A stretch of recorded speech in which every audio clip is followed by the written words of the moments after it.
ואתם תחרישון. I'll do all the war for you, and you won't have to worry about anything. We see when the Jews came out of Egypt, right away, a week and a half later, a war with Amalek. Moshe Rabbeinu picks up his heads, the Jews are winning. Their heads are down, they're losing. All kinds of miracles like this. If it wasn't true, then the Jews will come to Moshe that gave them the book. What is this nonsense? When exactly we saw you picking up your hands and we winning? And when you got tired, we were losing. Where did you make up all these stories from? We never saw it. You're telling us to observe the Sabbath? We're not interested. This book is full of baloney. We're not interested. Prove scientifically that every word in this book is the word of God. Can I be a fool, rebel against my Creator? That's what we're doing. Now I want to tell you something. The biggest danger to a person, especially to a Jew, but to every person, is ignorance. I once told you in one of the lectures here that when I got my first computer and I didn't know how to send an email, I was spending hours sending emails to the people I want them to read what I have to say.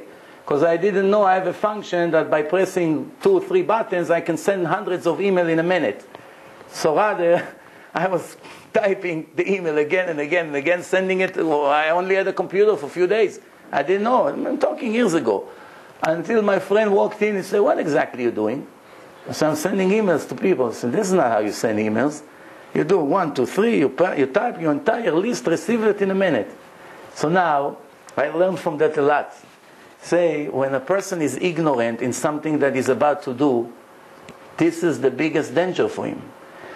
All the Jews today in the world, with no exception, are not religious or are anti-religion because they never read the Torah, not even once in their life. 14 years, I saw thousands of people. I cannot count how many. I cannot count how many people was in my house for Shabbos. I cannot count how many arguments over the computer or the phones and so many things and articles and all kinds. On a radio show I used to give, an Israeli radio show. Not once yet until this moment, and I promise you it's not an exaggeration, not once I saw a non-religious Jew that at least read the Torah carefully once in his life. How do you come and make statements? How can you contradict a book before you dedicated a day or two of your life to read it carefully? Maybe by then you realize that all your life is one big mistake. Is it possible? Maybe you're wrong. I'll tell you something better. I know you're anxious to ask another question, but now it's my show. Give me 2 minutes, I'll give you 2 minutes after. But 1 second. Many years ago, a smart person told me something very clever. That's 14 years ago. I was in Jerusalem right after I got married. And I went to a person in Jerusalem, and he told me, "So what do you do over in America?" I said, "I'm working for a bank. I used to be in banking industry, working for a bank from Milwaukee, represent them here in New York, until I decided to give it up and do the right thing. Start doing something for the Jewish nation, but that's before." So he told me, "Oh, so you're very happy there in America. Making money. All right, very nice." So he asked me a question. "Do you believe in the 10 Commandments?" First time somebody ever asked me this question. So I thought for a second. I say yes. I wanted to see what he has to say. So he told me, according to the 10 Commandments, this guy, by the way, is my cousin, is very, very strict. If I will speak to you the way he spoke to me, you will throw tomatoes at me. So I'm not telling you what he told me. I'm just telling you what he told me. Don't go tonight and say, "Oh, this rabbi is crazy." I'm just describing you how it turned my life in 1 hour, 180 degrees to the other side. Common sense. So he told me, according to the 10 Commandments, you are worse than Yasser Arafat. I said, "What? Me? What's the connection?" He said, "You say that you believe that it's the word of God, right? The 10 Commandments start from the most important one to the least important. First one, I'm your God that took you out of Egypt. Second one, you should not have any other God. Third one, what's the third one? Do not swear on the name of God. He's not your friend, he's your master. What's the fourth one? Observe the Sabbath. It's an internal covenant between me, the creator of the world, to my children, the nation of Israel, for eternity. To know I created the world in 6 days, and in the 7th day I strike completely. What's the 6th commandment? You should not kill. What comes first? Observe Shabbat. So you see, in the eyes of God, it's more important than you should not kill. You got used to you should not kill because everywhere in the world people speak about it. Nowhere in the world people speak about you should keep the day of Shabbat because it's the day of God. It's a spiritual special day to God. It's a holy day to God. I'm giving you an opportunity to be like me, that I should reward you for eternity. This is clear words in the Torah. All you have to do now to prove is God really said it or not. If yes, how can you ignore it? If not, put it in the toilet, no problem. If yes, so now this is what he told me. Let's assume we went to the desert. We walk now for 3 days in the desert and we did not drink. We did not drink. We are very dizzy. We get to a house somewhere. We knock on the door. We see somebody opens the door.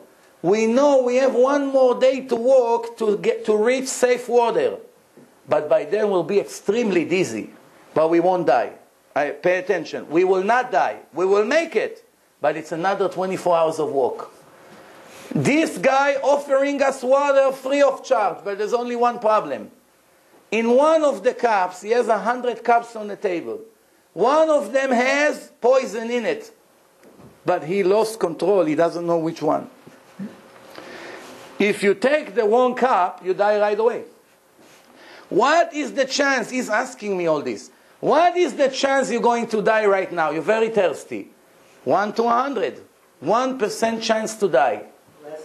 Less than 1 because maybe he's lying. It could be 0.5%. Put it aside. 1% chance to die. He asked me, be honest.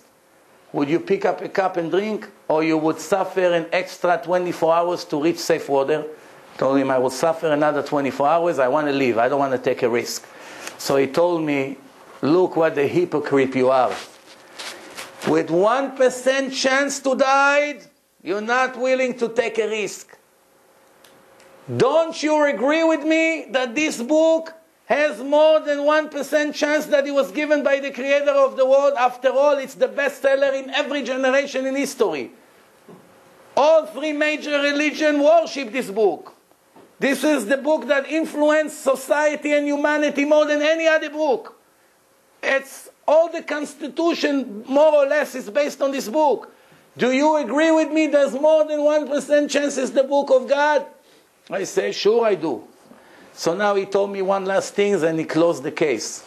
He told me, now let's analyze one more thing. I changed my life a few years ago. I used to be like you, and now I'm like this. If you're right, then me and you one day will be 80 years old and will die. And that's over. We become sand, no problem. You like your life? I love my life. I learn Torah, Gemara, I have wonderful wife, wonderful marriage, no cheating, children, I come home, they kiss my hand, they respect me. I have such great life here. I'm not rich. I live in a very small apartment, but I'm very, very happy inside. I will never return to my old way, he told me. So we both die equally. You happy from your lifestyle, as you claim, and I'm very happy from my lifestyle, so we even. But if I'm right, and this is really the word of God, and you are wrong, when I die, the Torah promised me life of eternity, that all the pleasures of this world for 70 years will not be equal to 1 hour in the world to come. For the pleasure, spiritual pleasure for the soul. As the Torah say, I'm testing you, God, I'm testing you to check what's in your heart. Are you going to keep my laws or not? In another place. I'm torturing you. I'm giving you hard time. Pass my laws. Pass my test. That I should reward you in your end. Where is that end? Not here. We never saw the righteous Jews getting anything here. Where is it? Afterlife. So now he told me like this. If I'm right, I will never stop to enjoy from 20, 30 years that I lived according to the law of this book. And you are finished. That's what he told me. What are you going to do? Every second of your life is mistake. You have no direction. You don't know the purpose of life. What do you think? You came here to eat and to sleep and to run after a basketball and just to make money all day and be happy and buy clothes? If God wanted you to enjoy this life, it will make you a chimpanzee. Everything he wants, he has for free. 5 females, he doesn't have to buy her drinks, he doesn't have to put the show, take her to this club, cab with his car, borrow his car from his friend. He doesn't have all this nonsense. No life insurance, no health insurance, no 30 years to pay the mortgage, subprime crisis, traffic 5 hours to get to the office. He doesn't have all this. He doesn't have to sweat so much to raise children. They're born, they begin to play basketball. Right away, look in the Bronx Zoo. If the purpose of life is to enjoy the sun, Rabbi, you know where we went to Passover? I was in Acapulco on the beach all week. If God wanted you to live like this, it would make you the lion in the Bronx Zoo. 35 years he's laying in the sun. No, he doesn't have to worry. They bring him food. People come, take pictures of him. He's the stars, #1 in Hollywood. What's the purpose of life? You don't know, he said. Every second of your life is a mistake. He shocked me. He said, don't believe me. I'm not expecting you in an hour or two to believe that everything I told you is the truth. But based on the doubt that you yourself admit that there is more than 1% chance that this is the book of the creator of the world, you owe it to yourself. You owe it to your future. You owe it to the future of your children and descendants. That if you live in a lie, maybe you are losing so much every second of your life. Go and investigate. Buy books. Go to lectures. Go to seminars. Challenge the people. If you are not convinced, you find one mistake in the Torah, put it in a garbage. But if you do not find any contradiction, how are you going to take such a risk? And you know what else he said? Check in the history. All the greatest philosophers in history, Maimonides, Ramchal, Rabbi Yosef Karo, the greatest names in history that some of them, even the non-Jews admire. In Washington, they put a statue of Maimonides, the Rambam. They were putting tefillin every day. They were learning Torah every day. They were learning Torah every day. They were walking with the yarmulke. Some of them had beards. You are better than them? Did you hear about the Vilna Gaon? 250 years ago, the Vilna Gaon. The Vilna Gaon, one time, one professor in Italy heard that the Jews in Vilna are non-stop praising the rabbi, the genius, the genius, the genius. Everybody speak about him. They don't even call him his name, Rabbi Eliyahu. They call him the genius from Vilna, Gaon mi Vilna. 250 years ago. So this non-religious Jew in Italy was a professor in university. He was very curious to see who is this genius, because he himself was a very smart intellectual person. He decided to go to Vilna to meet him. When he got to Vilna, he got to the place where the rabbi was learning, and he told him, the rabbi doesn't have time to meet visitors. You know, he's very busy with his learning. You cannot get accepted. So now this professor said, I came all the way here, I'm not going to see the rabbi, I got to come up with a good excuse. So he comes the next day, he told the guy over there, listen, I was sent from Italy to here because the Jews in Italy have a serious problem. The king over there, he said that if the Jews will answer these 70 philosophical questions, he will send all the Jews out of Italy. They'll kick them out of the land. So they sent me over here to the rabbi because he's the only one can answer those 70 questions. He went inside. This professor wrote it in his book. That's how we know the story. He went inside. The rabbi was learning Gemara. He told him, Rabbi, I have 70 questions to ask you and it's urgent. It's life risk for the entire community in Italy, in Padova. So the rabbi said, read. So he thought maybe the rabbi wants to hear a summary of some of these questions. And then they go one by one. So he was reading the first, second, third question. Then the rabbi goes like this, continue while he's learning. Continue, read. The guy said, what, he's making me a fool here? I'm reading and reading and reading. An hour he's reading the questions. Once he finished the questions, the rabbi said, okay, you're done, right? You ready? The answer to question number 1, 9, 12, 18, 25, 23, it's the Torah, Genesis, chapter 20, verse from here to here. This question you ask because you don't understand, check here, check Luzzato, check this, check that. In less than 5 minutes, you answer him on 70 questions, all by heart. The students of the Vilna Gaon testify that he wrote the entire Torah in reverse. How many letters we have in the Torah? 304,805 letters in reverse, without one mistake. Vilna Gaon. And he put tefillin. He told me, you better than him? What do you think? You discover America? What, you Columbus? Go and check. I encourage everyone here, don't believe me. You don't have to believe. I have thousands of proofs. In 2 hours, what can you show? 2, 5, 6 proofs. I have thousands of proofs. Thousands. I was arguing with professor. One time I had an argument, Professor Levine. All his life he's teaching in university of the theory of evolution of Darwin. We argue, 4 hours arguments. Then in the end, I was in front of people. He got on the stage and he say, I think that I have to rethink my entire career. If I have done the right thing or wrong thing, because I have now doubts. No, you know where this Professor Levine? Today, he lives in Cedarhurst. He is religious. His daughter married an Israeli guy, and a jet pilot. They're all religious from this argument. Why? After that, he started to double check. When people argue with me about the age of the world, I say, according to the Torah, the world is 5,768 years old. Everybody laughs. You're crazy. The scientists say that the world is billions of years old. So I tell them there are 2 ways to prove. One is to go to arguments about carbon-14, extrapolations, and all the rest. And second is to give you 1-minute speech. Which way you choose? 4 hours argument or 1-minute speech? Everybody wants in a short way. So I say, I want to ask you a question. If you, Professor Levine, let's say you are 60 years old. Now we have more than 100 people in this room. We're going to ask each one of us to tell your age. So he's going to say he's 50. He's going to say 51, 52, 53, 20, 19, 18. Everybody came up with a different age. Now tell me, please, is it possible that we're all right? More than 100 different opinions in this room. How old are you, Mr. Professor Levine?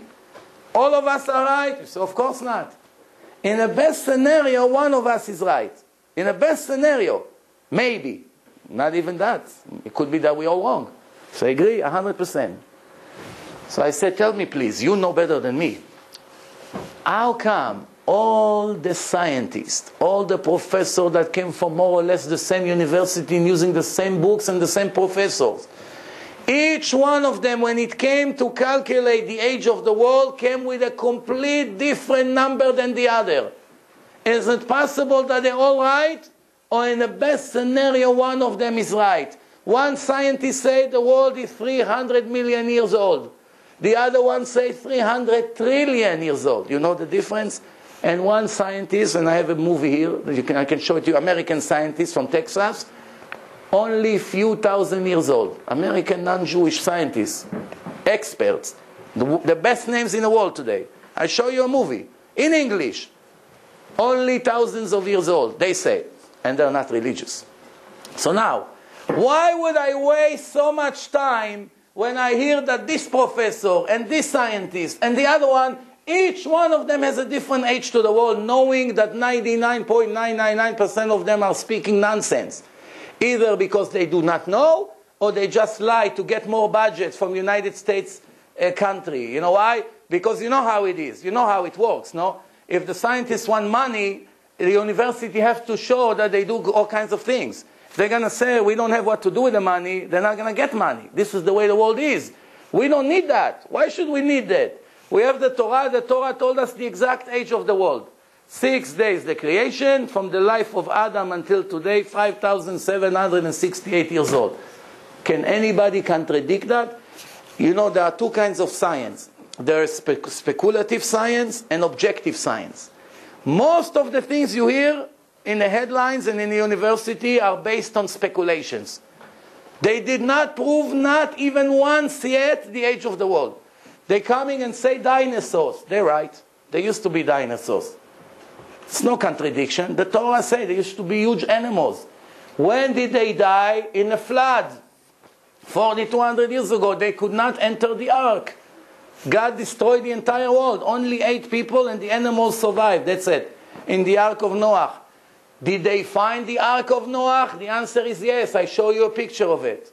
In Turkey, in the mountain of Ararat.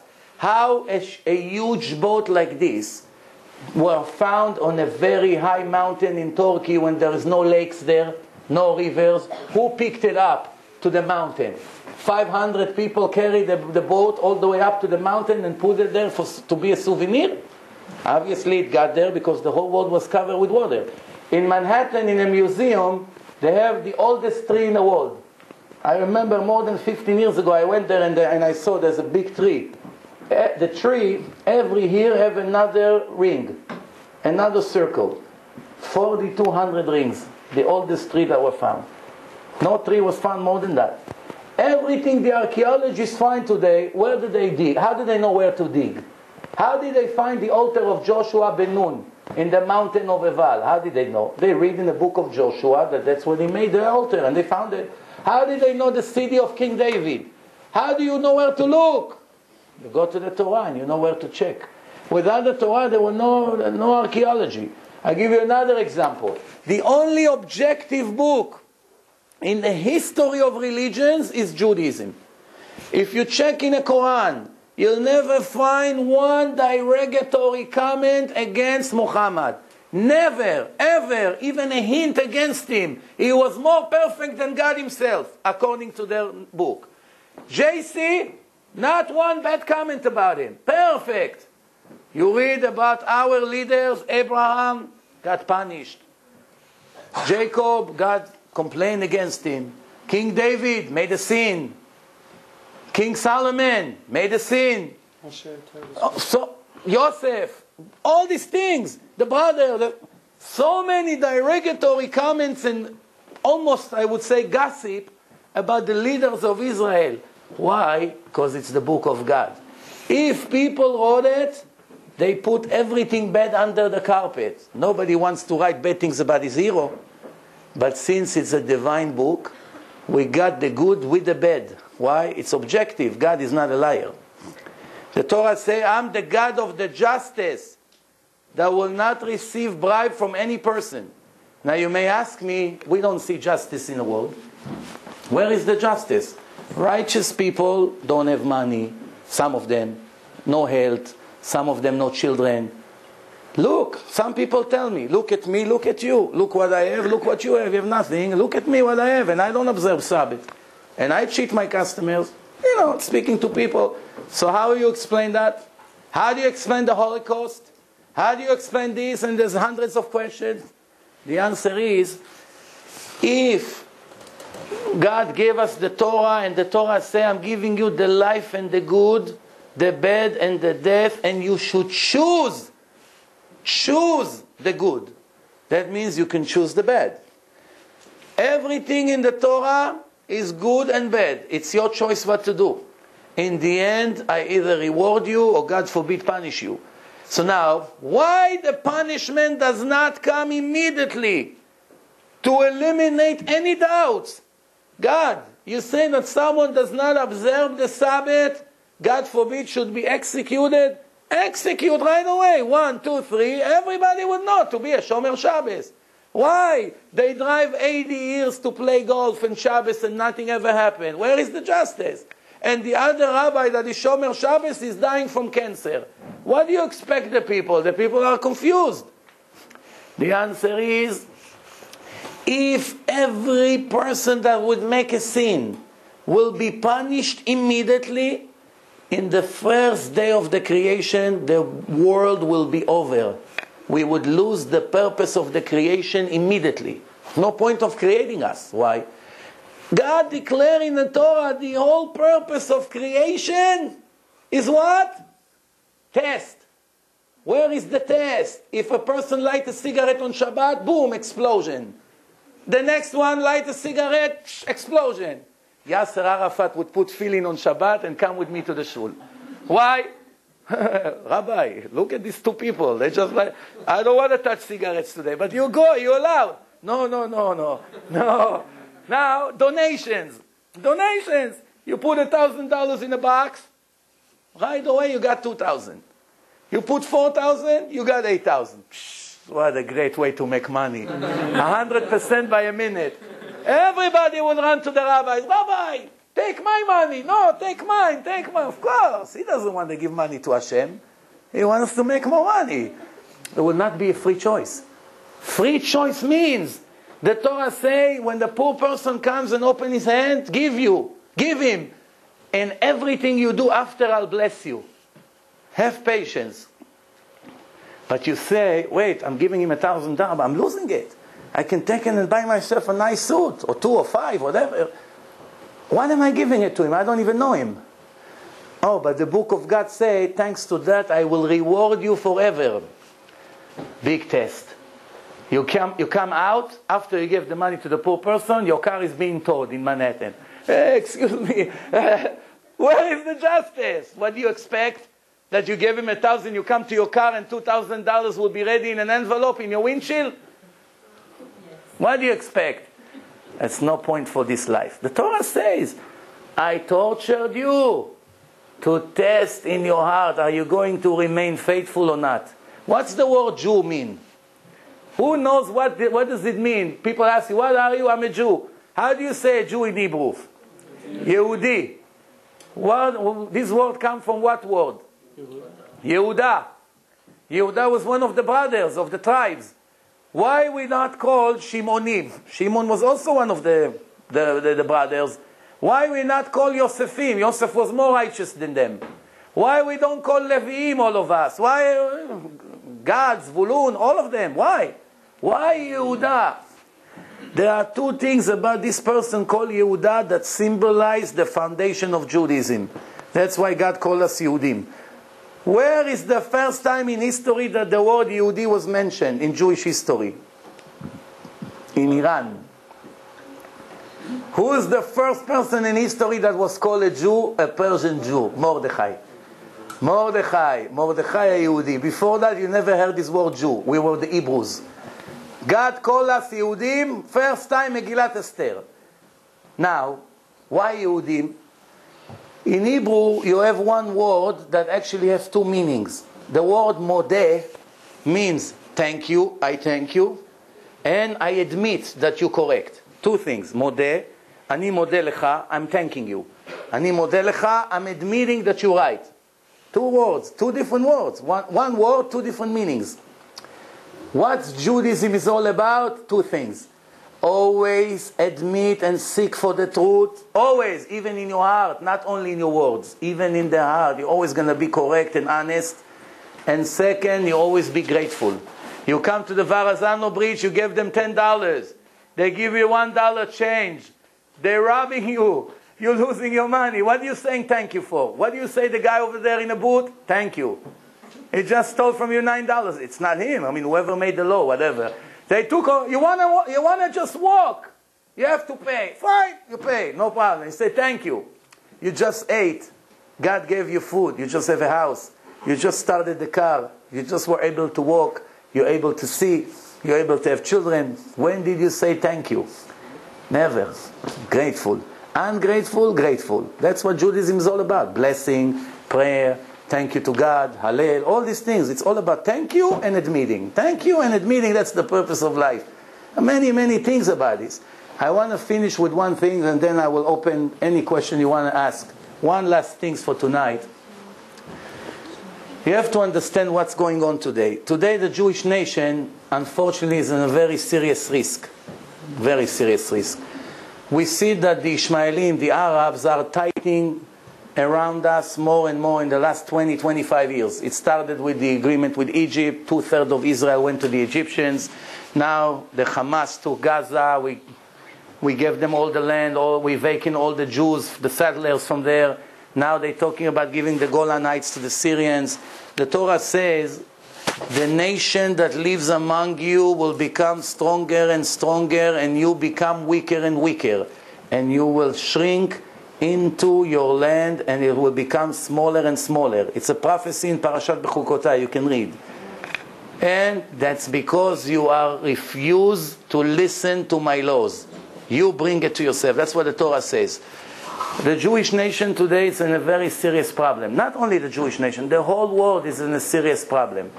The Gemara says that before Mashiach comes, it's going to be such situation in the world that it will create such problems, inflation, economy problems, all kinds of things. This country is a very serious crisis. History teaches us, if we search in history, that every time the Jews live in a non-Jewish country, and the Jews are always more successful than the rest of the population, always. It's always been like this because the Torah promised it.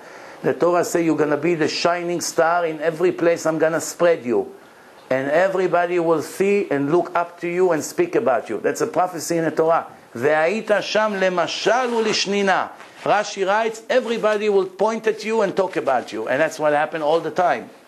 But there's a very big risk. Because when the non-Jews don't have what to eat, like today, they cannot pay even the gas to go to work. Most Americans became poor in the last 5-6 years. Don't look at 10 or 20% of the Americans that make a lot of money. All the middle class in this country becoming very poor, and they're very frustrated. In history, every time the non-Jews did not do well, then, God forbid, a Holocaust came right away to the Jews. Pogroms, problems in Russia, in Europe, everywhere. Right now, we're still safe here. We drive, we have nice houses, we wear nice clothes. Who knows what our children's going to have? We are in a serious problems. And also that we're becoming less and less. Intermarriage is a serious problem. I had a lecture that I put in my website, and every time I hear about people that are about to get married to a non-Jewish woman, then we know another Jewish family is lost, because the children are not Jewish anymore. That's a cut from the descendants of this branch. I had a guy, a Kohen in Florida. He lives in Florida, marry a Sicilian Italian woman, and they have a kid together. I have cases like this every day. Every day. I don't remember one day that I don't hear about things like this. I spend hours of my day speaking to people, and Baruch Hashem with lots of success. But one man cannot change the entire world alone. So I had a case that I'm convincing this Kohen that he cannot live with her. It's a tragedy for Jews to rebel against God. The Torah says, you are my children. Not because we are prejudiced against the Goyim. Don't get me wrong. No, we have to respect them. We cannot steal from them. We cannot be obnoxious to them. Everything is fine. But God did not give us permission to intermarry. It's not our choice. The Torah says you should not marry other nations. I don't allow it. And if you do it, it's a serious problem for the nation of Israel. And what happened? I let the guy watch the intermarriage lecture, and I told him, no, you're willing to come? Maybe you take a month off, you come to the yeshiva in Monsey? So he said, no, I don't want. But you know what happened? My wife, she watched the lecture with me. She's not Jewish. And she told me, Asaf, I cannot live with you anymore. I heard what your rabbi had to say. I don't want to go against God. The Goya, the non-Jew. I don't want to be a criminal. Please take the son, because according to the Jewish law, he's not Jewish. Convert him. And I love you. I appreciate you. A great husband. I'm not going to let you touch me one more time. He tells me, the guy. How powerful is this, the Torah? The Goya. You know how many Goyim contact me by email? If I show you the list of emails, we want to convert. One Goy from Manhattan, Rivera, his name. He's an intellectual Goy. He said, listen, my life just over now. So I was listening to all the lecture, learning so much Torah. I just heard that the Goy is not allowed to learn Torah. It's a gift that God gave to the Jews. And now I cannot learn anymore. And I was so happy, learning hours every day. The Goy doesn't want to learn Torah because he's afraid of God. And the nation of God, the nation of the book are so ignorant. We never read the book of God once in our life. We know the size of every tire of every Mercedes, every Ferrari. I have guests coming to my house for Shabbat. The knowledge that they have in baseball and sport and politics, beautiful, no problem. It's no problem. You can be intellectual, you can know. What about Torah? Nothing. You read once in your life a page in the Torah? Nothing. The book of God is in your house? Sometimes yes, sometimes no. And if yes, it's on a shelf, dusty for 30 years. It looks normal. It's not normal. So I encourage everyone here, read a little bit every day. Just the book of Dvarim, the 5th book. Begin to see what God wants from you as a Jew. I promise you, you're going to change.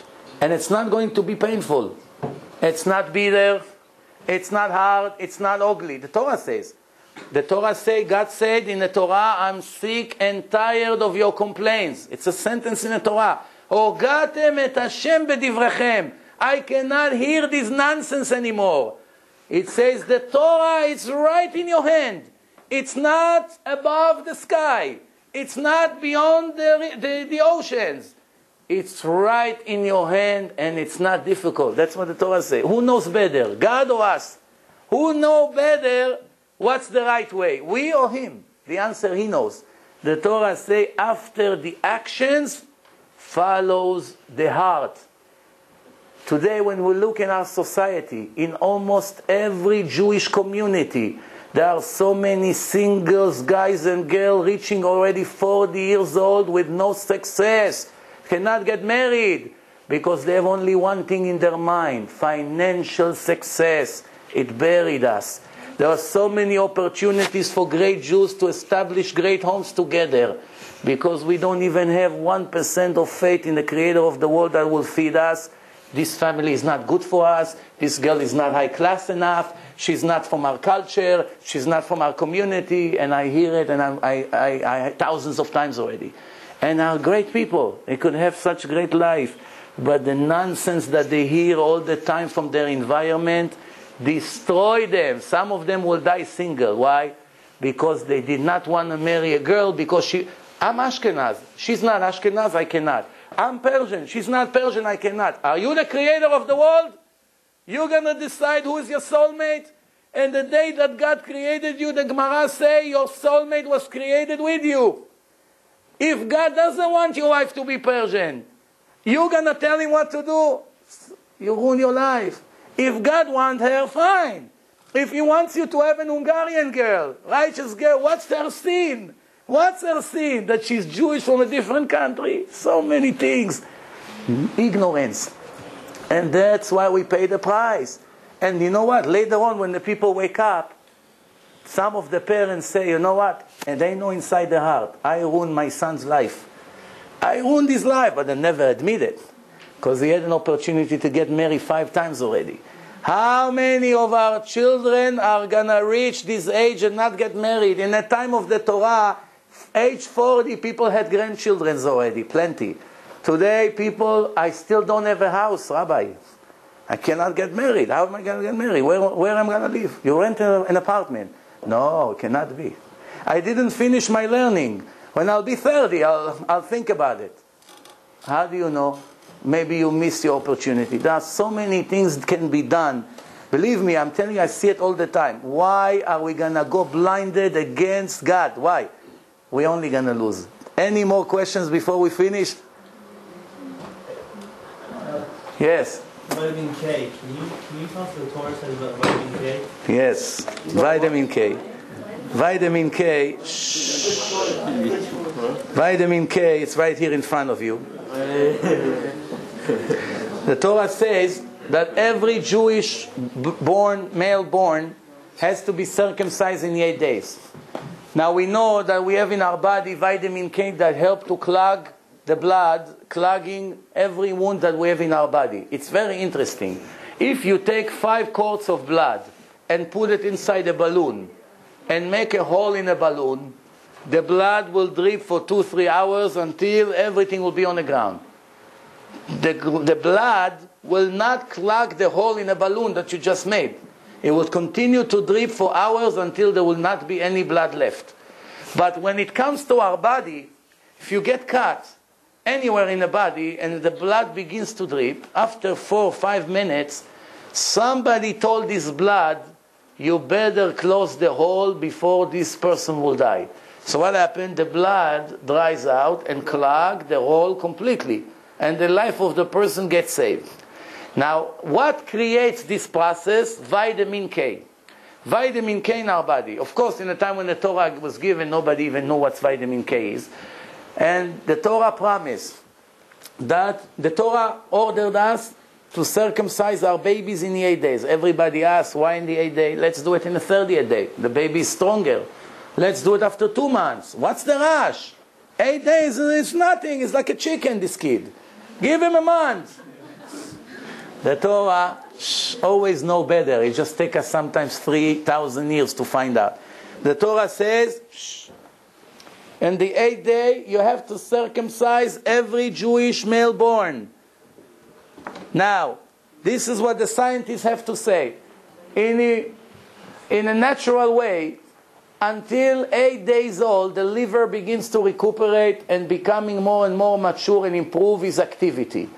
In the 8th day, there is enough level of vitamin K to clog the blood that the baby is able to pass the circumcision successfully. In a research that was made in New York in 1953, the scientists, which are not Jewish, they published that from 0 to 8 days, you have problems. It's not enough vitamin K to clog any cut that the baby may have. But in the 8th day, some miracle begins to happen. The level of the vitamin K goes up tremendously. From the 8 days until the rest of the person's life, he has 100% of vitamin K. But there's only 1 day in the life of the baby, 1 day, not 2, 1, that he gets extra 10%. 110% vitamin K only in the 8 days of the life of the baby. 1 day from 70 years. Who knew it 3,000 years that there's 1 day in the life of every man that he has extra 10% vitamin K? Is it coincidence? Maybe yeah, maybe yes. I don't think so. Speaking about that, I think I spoke about it in last week's lecture, that the Torah promises us that the Western Wall will never fall down. Even though there are 3 other walls around the Holy Temple, and it was destroyed twice in history, and it was burned by the Greeks, and so many empires occupied Jerusalem and destroyed everything Jewish over there. Throughout history, God promised, I protect the Western Wall, it will never fall down. If the Western Wall are falling down, Judaism go down the tube with it. It's over. Who would take such a risk? Imagine I come to this house and I say, ladies and gentlemen, I have news for you. You see this wall? You can knock it down in 5 minutes. Take a hammer and break it all this shitrack. You can break this one and that wall in 5 minutes. But this wall, nobody can touch. Nobody can knock it down. Even though the bricks are standing with no cement. Why? The Torah says, because God swore to the Western Wall that it will never collapse ever.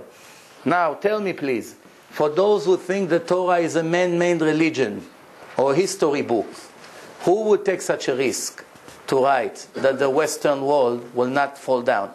And the Babylonians, the Greeks, the Romans came to destroy it. Nobody understands. They did not touch it. They knocked down the other 3 walls. Somehow the Western Wall are still standing. When the Muslims came to build their mosque, they had a problem. The city was too low and the mountain was very high. The old people cannot climb. So they had 2 options. One is to shave the mountain, make it lower, and then to build a mosque that the older people can climb right away and get to the mosque. The other option was to elevate the entire area 2 levels up. What's more logical? To shave the mountain a little bit in a week or 2 of work, or to elevate the entire floor of the entire city? What makes more sense? Of course, to shave the mountain. What did the Muslims did 1400 years ago? When you go on the next time to Jerusalem, you go under the Western Wall, they have a tour there, right? You're going to see arches, and another floor, and then more arches, and another floor. What did they do? They built floors, and they elevated the entire city to make it easier for the older people to climb to the mountain. How is it possible? Who confused them to do such a thing? Promise that God gave the Jews. This wall will never fall down. And you know what would happen? If the Muslim will try to shave some of the mountain, the lower they make the mountain, the lower they make the wall, because the wall is attached to the side of the mountain. So if you cut a piece from the mountain, you're 20% lower, 20% of the world goes down with it. If you make it 50% lower, half of the Western world will be destroyed. But God promised, it's a divine book, nobody can touch it.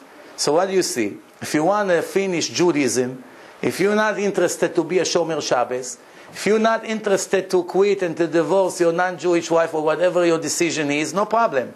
All you have to do is knock down the wall. And then you say, see, I wasted 2.5 hours in Barzida's house family on this nonsense and the wall is down. But I encourage you, do everything you want. You know why? I'll be the first one who buy you McDonald's in Yom Kippur. Why? Because I don't want to grind water. Grinding water, 20 years you grind it, it's the same thing, water. We don't want to live in illusion. There are many people who likes to close their eyes and ignore their situation in business, in marriage, in children education. Look at our children. Drugs, problems, no respect for the parents, nobody appreciate anything, they give you orders. You listen to me, I'm not going to listen to you. And so many other things that happen to us. Why? We live without Torah. Any more questions before it's over? Yeah. Everybody wants to kill you now. All right. See the picture of the Noah's Ark on top of the turkey? On top of the mountains? You said you had it on your laptop? Yes. I have it in the lecture called Nevuot, prophecy. Oh, I'll do it in 5 minutes. I have it. Remind me. I have it in the lecture. It's going to take me a minute to get it out from the list. All right. Who else? It's a picture from the Israeli newspaper, Yediot Achronot. It's a non-religious newspaper. They show Noah's Ark were found in archaeologists digging in Turkey, the mountain of Ararat. Any last question for tonight? Some challenge, arguments? Anyone is still thinking that the Torah is the word of a man and not the creator of the world? Please raise his hand. We'll start all over. Any more? No, what do you say? What do you have to say? No, I don't think that. You don't doubt? No, it's not. Huh? It's not sure. 100%? You see what's on your chest? Yeah. Next thing, it's beginning to shoot. He says no doubt. What do you say? You have doubt? No, I'll get to him. I know that. Whatever he say, you're going to say with him? No. He has a good question. All right, please, go ahead. You keep volunteering me. I still have doubts, yeah. I do. Yeah? You have to work on me. Yeah, no problem. Historians tell us that the wall had been reduced by 2/3, and that Saladin built the wall. Ordus. All right, go ahead. Is that true or not? Salah ad-Din was the Muslims that built the mosque. The mosque. Yeah. And 1400 years ago, it's actually 1300 and change. Now, you have to know that the original Western wall starts much, much lower under the ground. Much lower. It's like maybe 40, 50 feet under at least. And the Western wall, it's not the entire wall. It's only up to a certain level. And from there, you see that the bricks are much, much, much smaller. Those bricks were added only a few hundred years ago to the wall to make it higher. But the entire original wall is standing as it was originally from the time that it was there and until now. Now remember, to write such a thing, the risk is tremendous, especially when the other 3 walls fell down already twice in history. Any more questions? Please take advantage now. Please. They told me to show you codes in the Torah, but there's no time for that. But next time, maybe there's Rambam. You want to see Rambam? Rambam, you saw it? Who heard about the codes in the Torah? Raise his hand, please. Codes in the Torah. Do you mind giving me? Do you? Wait. Zyklon B with. Wait. Here you go. Please. Here, just for him. 1 more minute and it's going to be over. If you have to leave, you can leave. Please. No one is forced to stay. I'm not going to get offended. I know I went double than the time I planned. But here, inside the Torah, we have thousands of codes hidden inside the text.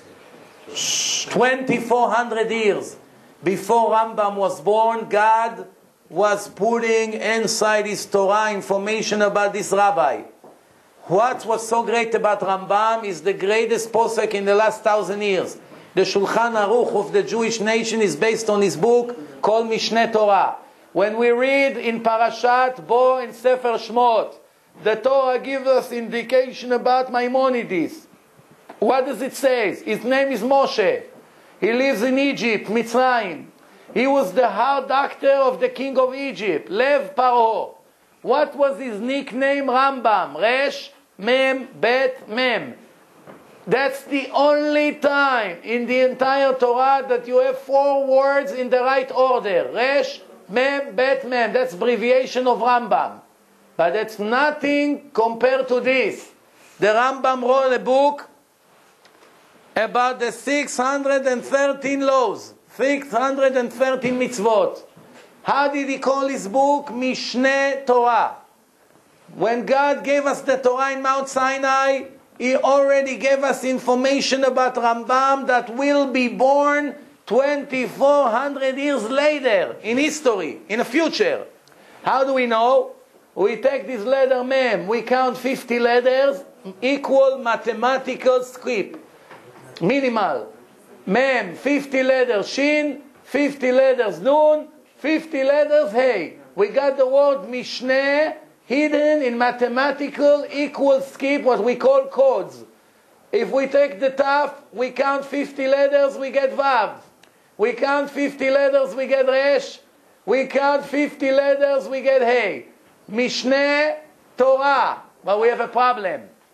Why from the word Mishneh to the word Torah we don't have a 50 even? 50, 50, 50. And here 50, 50 and 50. Why here it's so much more than 50? If you count how many letters we have between the Mishneh and the Torah, 613 letters. So now let's conclude.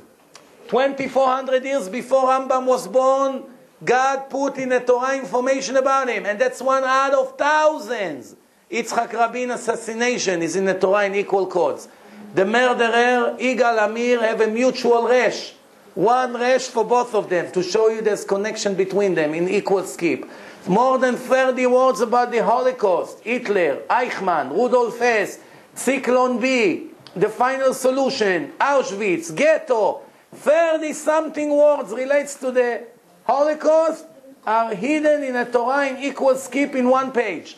And here, 2,400 years before Rambam was born, the Torah told you it will be Moshe that lives in Egypt, that will be the doctor of the heart of the king of Egypt. His nickname will be Rambam. He will write a book called Mishneh Torah that will speak about 613 mitzvot. So a person can write such a thing.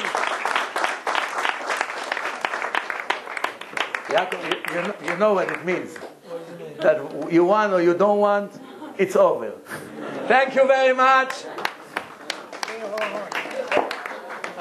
If everybody could just fill out what I just sent around, names and numbers. Names and numbers, that we can be in touch with you. Rabbi, can I see the picture? Next lecture, Life After Life. Let me show you the picture.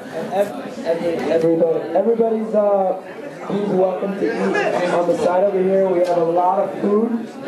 Everybody please pay.